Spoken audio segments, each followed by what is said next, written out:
everybody. Welcome to day 2 of Ram Clutch's Industry Week 2020. I'm Mike Norsha here alongside Matt Giangrandi. Today we're going to take a look at some stick shift drag racing, and in particular the classic gear jammers, including an interview with 3-time champion Josh Barczy. First though, let's take a look at Ram's offering for our late model Challenger and Mustang fans out there.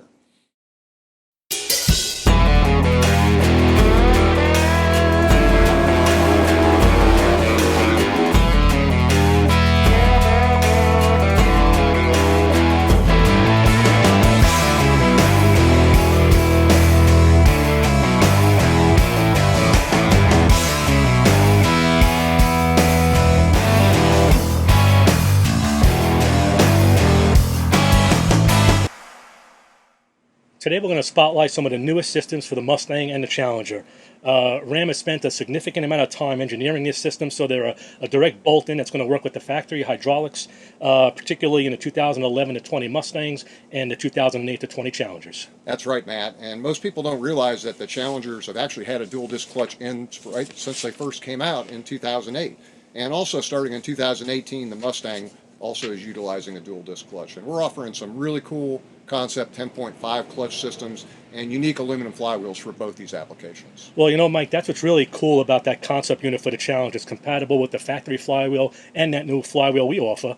That steel friction plate that comes in the kit both directly to either the factory or the aftermarket Ram flywheel. Exactly, and both these systems are engineered the same height as the stock clutch, so they're going to bolt right in and work with the factory hydraulics, or you can opt for installing one of the Ram aftermarket hydraulic bearings. Well, you know, what I love about the aluminum flywheel is that it's a bit lighter, which certainly allows the engine to accelerate and rev up a little quicker, but it never in any way, shape, or form sacrifices the low-speed drivability. True, and this flywheel is also compatible with the stock clutch, so if a customer wanted to install just the Ram unit on their particular factory flywheel, they would be able to do that. But the aluminum is going to have a little thicker friction insert, and that's going to allow for a longer life over time. Well, you know, and for the higher power challenges and the Hellcat applications, the Pro Street Dual Disc is very popular. And of course, if you've got one of those 1,000 horsepower versions, we certainly do a custom triple disc that can handle anything you've got. Yeah, and here you're getting a complete assembly. It's going to include the flywheel, and it's going to incorporate a lot of features for more demanding applications in the street strip arena, higher RPM shifting, repeated track use, and as you mentioned on the triple disc, the race versions use a stand-driven floater plate with 900 series friction, so a lot heavier duty, tougher stuff there. Well, you know, that's really cool because I've been at the track and watched these guys, and these heavy cars put a real hurting on the clutch, but obviously the Ram could handle it. And we didn't leave the Mustang guys out on this Concept 10.5 also. We've got a real nice unit that's a direct bolt-in on the 11 to 17 applications, and then a specific package for 18 up that includes that aluminum flywheel with the integral pilot bearing. Well, you know what I love about the Mustang flywheel is it gives you the ability to put a single disc back in the car in replacement of the dual disc, and it'll be a perfect daily driver. And the nice thing is it gives you a nice economical option, you know, when the factory unit wears out. Yeah. The Pro Street Dual, now that's also very popular for the 11 and up crowds. It's got a great street drivability, a very linear engagement. You know, release length is a little bit longer there, so you know, I kind of feel like it's a little bit easier to modulate that clutch on takeoff. And then, of course, we got that's an excellent upgrade for our street strip customers who are looking for something a little heavier duty. Right, and don't forget about the hydraulic bearing. You know, we've already got the bearings available for the 2011 to 17 models, and the 2018 and up are going to be available right after the new year. So make sure you check out all the offerings for the Challenger and Mustang that we've got at ramclutches.com. And coming up next, we're going to take a little deeper look at some of the stick shift drag racing organizations, specifically the classic gear jammers out of North Carolina, and give you that interview with Josh Barczy.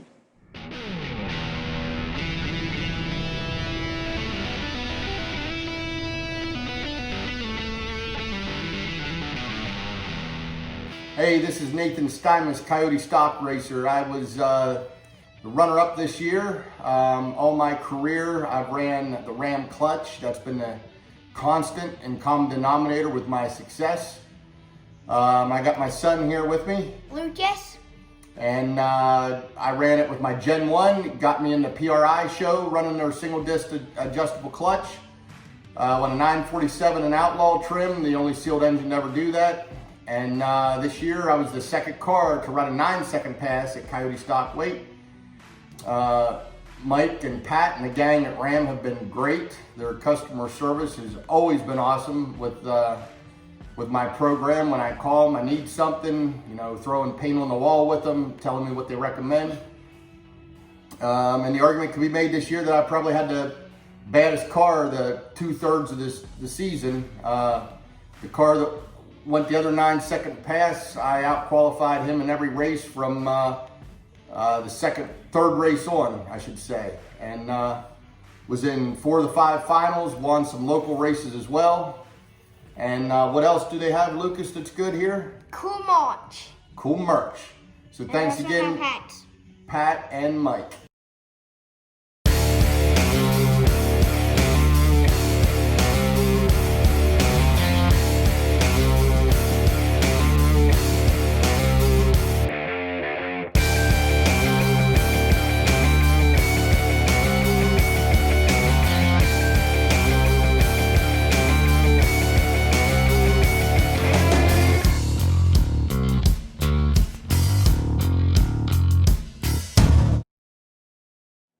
Well, throughout this pandemic, many of the racing groups around the country have still managed to get out there and race their events safely. These are groups include like the Pro Stick, the UMTR groups in Ohio, the Ozark Mountain Super Shifters, the Rocky Mountain Super Shifters, and a little bit closer to home in North Carolina, the Classic Gear Jammers.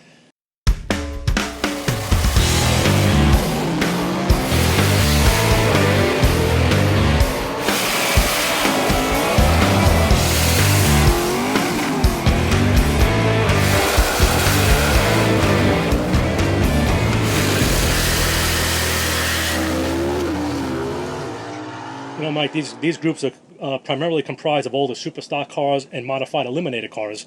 What I love about all those groups is that they're dedicated and they're hardcore stick shift racers, which at one time maybe we thought they were a dying breed, but obviously they're alive and well. No doubt about it. And one of those that has been around for a long time is that Classic Gear Jammers group. And these guys are about as hardcore as you're going to ever see. Well, it's great. The Classic Gear Jammers are celebrating their 30th anniversary in 2020. I mean, 30 years.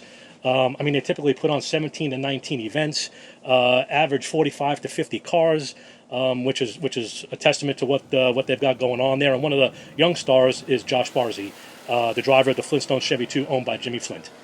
Yeah, right. And Josh, now he's cut his teeth in the junior dragster ranks at about age of 14 before he stepped into this legendary car that's owned by his grandfather. And he wasted no time picking up his first victory that first season and has since brought home 3 championships, including the 2020 championship. Well, we were fortunate enough to get Josh to sit down and answer a few questions about himself and about the group. We asked him about how he got his start in drag racing and how it progressed to driving the iconic Flintstone Chevy 2. Yeah, and let me tell you now, when you hear Josh interviewed, I'll tell you that this is one cool cucumber. You'll be able to tell just by listening, and that's probably where those nerves come from that make him so awesome on the starting line.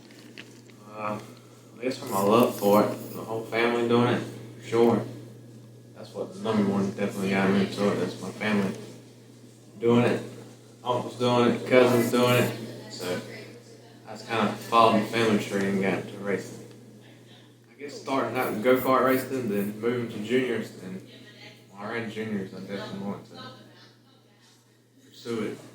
So Grandpa told me I could drive his car when I turned 16, and that's what I did. Well, coming from such a large racing family, I guess that answer is no real big surprise.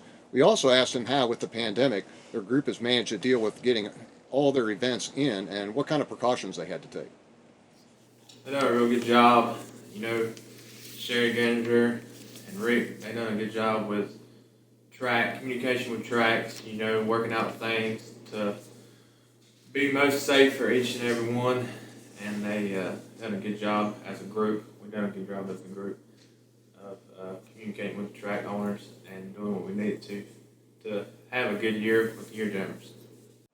Mike, it must be really interesting for him to drive for his grandfather, and I was wondering if that made it just a little bit harder and posed a unique situation there, and certainly if you had any interesting stories. No, I wouldn't say harder. When it comes to maybe working on it, he is, but as you know, if I lose and it's my fault, he's not harming me whatsoever. He just tells me to do my best, and that's what I do. Well, really, before I got into the car when I was running juniors, that's probably the greatest stories of us breaking stuff with him. We broke a lot of stuff, changing stuff. That was probably the funnest part, learning how to work on stuff when we went We had an ITRX Coastal Plains, and he broke some transmissions, not one but two, and we fixed it just because he wanted to go faster. We also found out that Josh has another interesting big life event coming after the first of the year, and asked him to tell us about that. And I wondered if that just might affect his racing program any, or if somebody else might be getting in that driver's seat. Yeah, I have a little baby on the way. I'm kind of nervous about it, but I guess everybody is. But as it changing racing, a lot of people ask me, is it going to change racing? No, it's not going to change racing. I'm just going to take her along with me, but we're excited, and I think it's going to give me better luck in the future. So hopefully it'll help me win more races. No, we're just going to have another driver coming up to the train. I'm going to hopefully put her in a car like the one I'm driving. She'll be able to put a hurting on everybody else. We'd like to thank Josh and congratulate him on a great year, and certainly ask him if he had any shout-outs to make. Yeah, definitely. Let's shout out, spend some help this year with Lindley Plumbing, Lloyd Neal, Kevin Neal, Riley Neal. They helped us out a lot this year. Of course, Ram Clutches, they came on, and they've been helping us out for many years, not just this certain year, but they really helped us out this year, and they're going to help us out a lot next year. We already talked to Pat, Mike, and all of them. We appreciate them. Jet Hot's been with us for a while. They've been hanging in there, making sure our headers are perfect and great condition. And of course, Gene Fulton, Stacy Hall from Fulton Racing Engines. They always give us the best engines, of course. So they were definitely the most shout outs. And my grandpa and my grandma, they always support me and they do the best they can. But I'm very happy because them two people wouldn't be possible for my grandpa. All right, well, that's a wrap for today. Be sure to join us next time for another special episode, this time featuring the Southeast Gassers group. We're going to have interviews with Leslie Horn, who's one of the colorful characters of this group, and we'll look at a few more new products. And we'll take a quick peek at the Ram clutch systems for factory muscle cars and resto mods. So until then, be safe, keep the wheels up, and keep banging those gears.